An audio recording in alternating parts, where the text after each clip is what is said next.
You're watching ABC 17 News at noon on KMIZ, where the news comes first.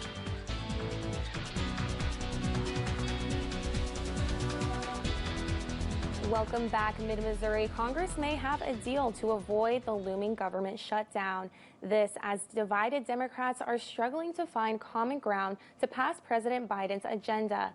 That bipartisan spending bill plus the larger one packed with Democratic priorities, including health care, education, and tackling the climate crisis.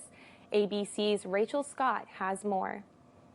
Overnight, with just hours to spare, Senate leaders say they've reached a deal to avoid a government shutdown. Now on track to pass a bill today to keep the government funded through early December. With so many critical issues to address, the last thing the American people need right now is a government shutdown. One deadline down, 2 more to go. The nation is still barreling toward a possible financial disaster, and the fate of the president's economic agenda has never been more in jeopardy. We're obviously at a precarious and important time in these discussions. But weeks of negotiations have done nothing to break the stalemate. Today, the House is scheduled to vote on a $1 trillion bipartisan infrastructure package to rebuild the nation's roads and bridges. It will likely fail. Progressives plan to sink it because Democrats have not reached a deal on a separate $3.5 trillion package, which includes funding to combat climate change and for early childhood education. I'm a hard no tomorrow.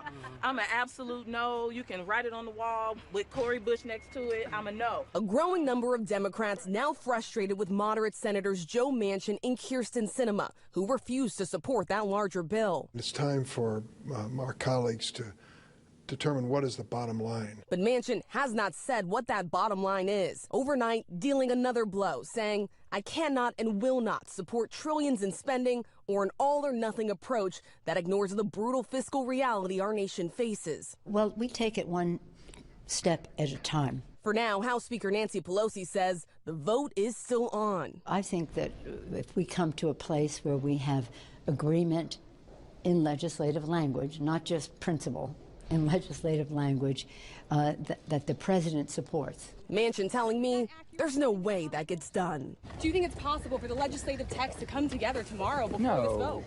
No, I don't think that's possible. The committee investigating the January 6th Capitol riots has issued its second round of subpoenas. This time, it's targeting people involved in the planning and organization of the Stop the Steal rally, along with other rallies leading up to January 6th.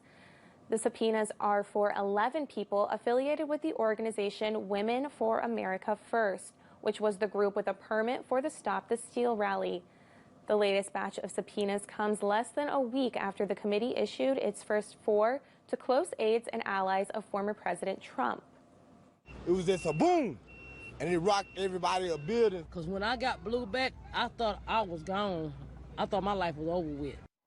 A terrifying scene in Dallas yesterday. An apartment explosion hurt at least 8 people. At least half of them were firefighters. They were responding to a report of a gas leak at the apartment when it exploded. Fire crews say they smelled gas when they got there. After the blast around 10:20 yesterday morning, the fire was burning till around noon.